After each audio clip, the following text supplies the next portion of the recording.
Hello, good morning everyone.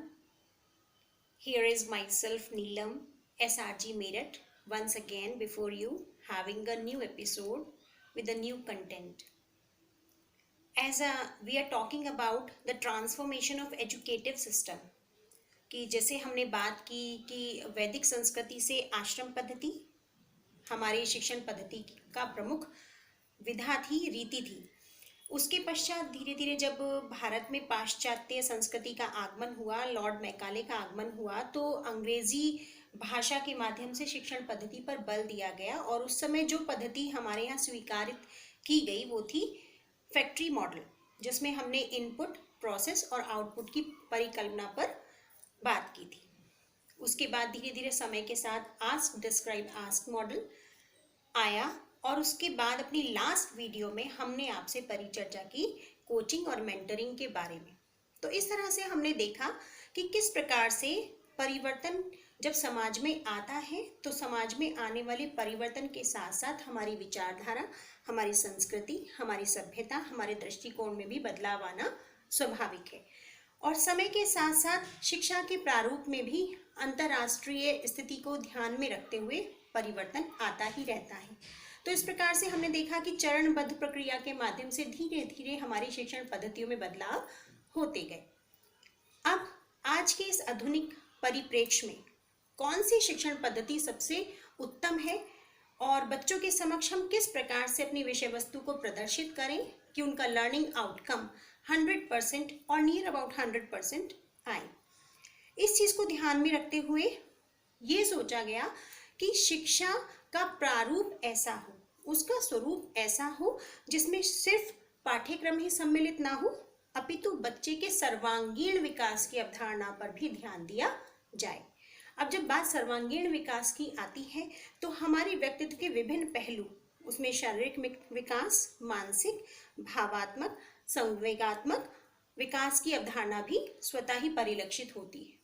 तो इन्हीं सारी अवधारणाओं को ध्यान में रखते हुए ये कहा गया कि अब अगर हमें बच्चों को शिक्षा प्रदान करनी है तो हमें कुछ ऐसे तरीके अपनाने होंगे, ऐसे विचार आत्मसात करने होंगे कि हम उस अमूर्त धारणा को मूर्त रूप में बदल पाएं। तो इसके लिए कहा गया कि जो भी पद्धति हम बच्चे की आवश्यकता के अनुसार प्रयोग करते हैं उसमें हमें अपने साथ कुछ ना कुछ टर्म्स को भी ऐड कर लेना चाहिए। Likewise here is one term ERAC, ERAC, ERAC।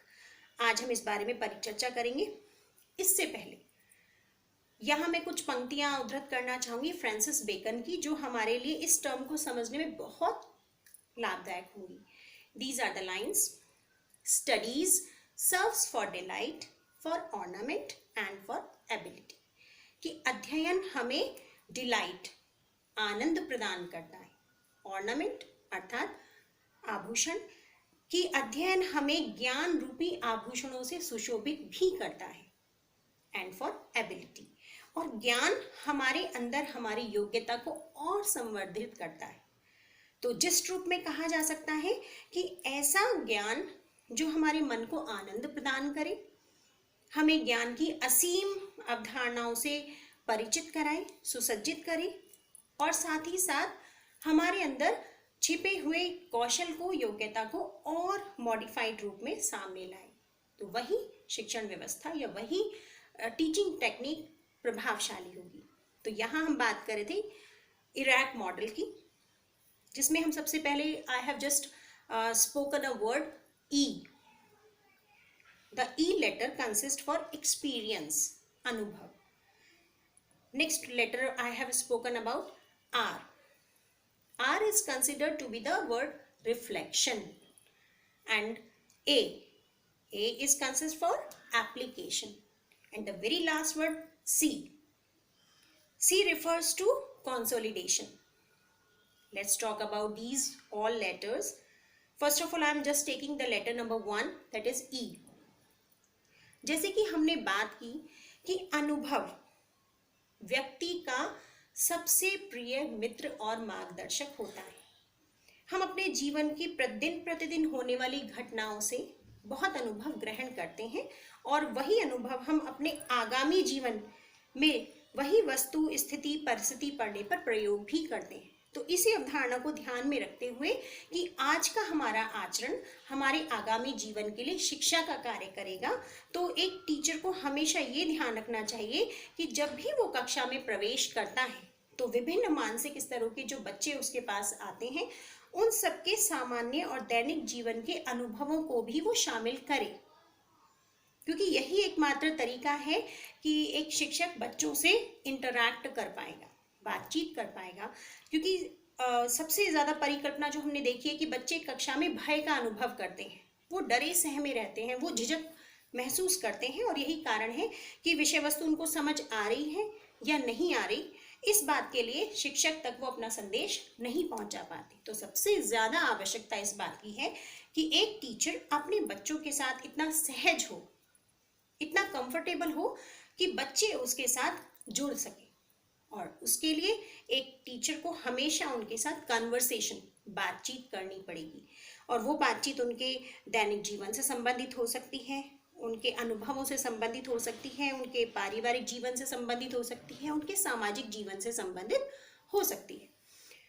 यहाँ एक छोटा सा एग्जाम्पल हम ले लेते हैं इस बात को और क्लियर करने के लिए। सपोज हमें बच्चों को कहानी के बारे में पढ़ाना है, we have to just select the topic story formation. अब कहानी किस प्रकार से पढ़ाई जाए, इसको पढ़ाने की कई विधाएं हैं। हम बच्चों को अपने आप एक कहानी सुना सकते हैं और उनसे कह सकते हैं कि ऐसे ही किसी विषय पर अगर उन्हें कहानी आती है तो वो हमारे सामने प्रस्तुत करें। सेकंड, उनसे ये कहा जा सकता है कि मैं आपको कुछ पिक्चर्स दे रही हूँ और आप इन पिक्चर्स के बेस पर स्टोरी को, कहानी का निर्माण करिए। थर्ड, ये भी हो सकता है कि उन्हें स्टोरी के कुछ अंश दे दिए जाएं और उनसे कहा जाए कि आप इसको अपनी कल्पनाशीलता के आधार पर पूर्ण करिए। एक ऐसा भी माध्यम हो सकता है कि हम उनसे कहें कि आप सब एक समूह में खड़े हो जाएं और मैं एक वाक्य बोलूंगी और उस वाक्य में आपको प्रत्येक बच्चा एक एक वाक्य ऐड करता चला जाएगा, लेकिन ऐड इस प्रकार करेगा कि जो ये वाक्य संयोजना है ये कहानी का रूप ले ले। तो हमने क्या देखा, हमने माध्यम कोई भी अप्लाई किया, सभी माध्यमों में बच्चों का एक्सपीरियंस उसमें इंक्लूड हो गया। तो अगर हम इस प्रकार से किसी भी विषय को बच्चों तक संप्रेषित करने का प्रयास करते हैं तो बच्चों का उसमें अपना स्वयं का अनुभव, उनकी स्वयं की कल्पनाशीलता, उनकी सृजनात्मकता भी शामिल हो जाती है और बच्चे ऐसे कंटेंट को बहुत रुचि लेकर पूरा करते हैं। इस चीज में अभी हम बात करते हैं आर, रिफ्लेक्शन। रिफ्लेक्शन मीन्स चिंतन, अर्थात हम कह सकते हैं कि मान लीजिए चिंतन का मतलब है, अगर मैं बहुत सरल शब्दों में कहूँ तो अपने व्यवहार से, अपनी भाषा से, अपने भाव प्रवणता से हम दिखा सकते हैं कि हम किसी विषय वस्तु को कितना समझ पा रहे हैं। तो यहाँ बात रिफ्लेक्शन की है कि मान लीजिए I am the teacher and I am just teaching the student in the classroom and I am taking a topic what is noun, कि मैंने कहा कि आज हम संज्ञा पढ़ेंगे।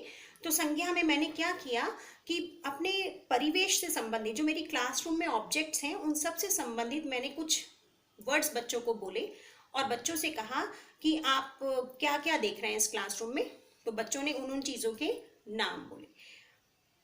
प्रत्येक बच्चे को कहा गया कि जो जो चीज़ें आप क्लास में देख रहे हैं उसको आप अपनी नोटबुक में लिख लीजिए। जब सब बच्चों ने नोटबुक में लिख ली तो वन बाय वन बच्चों को खड़ा करके पूछा कि आपने क्या क्या देखा। उसके बाद उसी को श्रेणी में हमने वर्गीकृत कर दिया कि these are the objects, these are the places name, these are the human beings, animals और बर्ड्स, वॉट एवर एक्सेट्रा।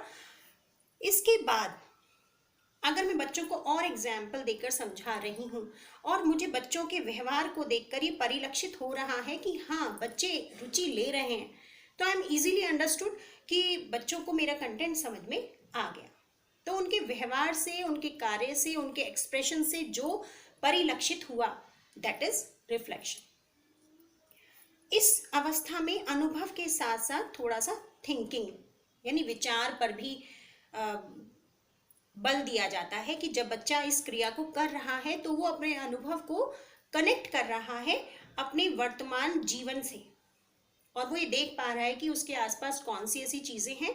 तो सोचना, अनुभव लिखना और बोलना, ये प्रक्रियाएं साथ साथ चल रही हैं, तो ये सब रिफ्लेक्शन के ही फॉर्म्स हैं। Next word was application. इस एक्टिविटी के थ्रू आपको यही बताने का प्रयास किया गया कि एक टीचर ने क्लास में नाउन से संबंधित सारे चीज़ों को बच्चों से लिखवाया। वो उनके अनुभव पर आधारित था। जब बच्चों ने उसको सोचा और देखा कि क्लासरूम में क्या क्या चीज़ें हैं और क्या क्या हो सकती हैं, तो उसमें उसका स्वयं का अनुभव शामिल था, चिंतन शामिल था। और जब उन्होंने उस चीज़ को समझ करके अपने नोटबुक में लिख लिया और लिखने के बाद ये कहा कि अच्छा, आप इन शब्दों में और कौन कौन से शब्द ऐड कर सकते हैं, या इनसे कोई वाक्य बना सकते हैं, या इनसे संबंधित किसी चित्र को ड्रॉ कर सकते हैं, तो हम समझेंगे कि बच्चों ने उस विचारधारा को या उस कंसेप्ट को, उस अवधारणा को, उस टॉपिक को आत्मसात कर लिया और अब वो उसका अनुप्रयोग, उसका एप्लीकेशन करने में सक्षम है। जब हमें लगा कि बच्चा नाउन को समझ गया है, उसने कुछ जुड़ी हुई चीज़ें भी उसमें शामिल कर ली हैं, उसके बाद वो कुछ और एग्जाम्पल्स को ऐड करने के लायक अपने आप को महसूस कर रहा है, तो उसके बाद ऐसा भी हो सकता है कि टीचर अपने आप नाउन की उस पूरी परिभाषा को बता दे। ऐसा भी हो सकता है कि वो किसी बच्चे को खड़ा करे और उनसे ये कहे कि किसी व्यक्ति, वस्तु, स्थान या प्राणी के नाम को संज्ञा कहते हैं। बच्चों, आपको समझ आई? बच्चे क्योंकि उसे उदाहरण के द्वारा कर चुके हैं, तो अब वो बहुत सरलता से इस बात को समझ पाएंगे कि नाउन है क्या, संज्ञा है क्या। तो ऐसे में टीचर लास्ट में बच्चों के सारे विचारों को समाहित करते हुए अपना ओपिनियन देती है, या किसी बच्चे से वो ओपिनियन निकलवाती है। That is called consolidation. It means समेकन, मीन्स समेटना, ओवरऑल पूरा जिस्ट दे देना, पूरा सार बता देना, कम शब्दों में पूरी कंसेप्ट को क्लियर कर देना। That is called consolidation. Now we have just talk about the 4 letters ERAC. That is the ERAC. And these are the steps for any activity. कि अभी हमने बात की कि हमने 4 अक्षरों के बारे में बात की। E for experience, R for reflection, A for application and C for consolidation. These are the major steps that are very demanding in the classroom during teaching. अगर टीचर को कोई भी कंसेप्ट पढ़ाना है, कोई भी टॉपिक पढ़ाना है, तो उसे इन चारों स्टेप्स को फॉलो करना होगा। और ये जो चारों चरण हैं, ये गतिविधि के चरण कहे जाते हैं। अब गतिविधि क्या है, इसके बारे में हम कल परिचर्चा करेंगे। आई होप कि आपको इरैक मॉडल लगभग स्पष्ट हो गया होगा, और आप सबकी सुविधा के लिए अगली बार जब एक्टिविटी के बारे में हम ये वीडियो लेकर आएंगे, तो हम इस इरैक मॉडल से कंसर्निंग और भी बहुत सारे फैक्ट्स आपके सामने रखेंगे। तब तक के लिए thank you, stay safe, keep smiling, have a healthy and hygienic life.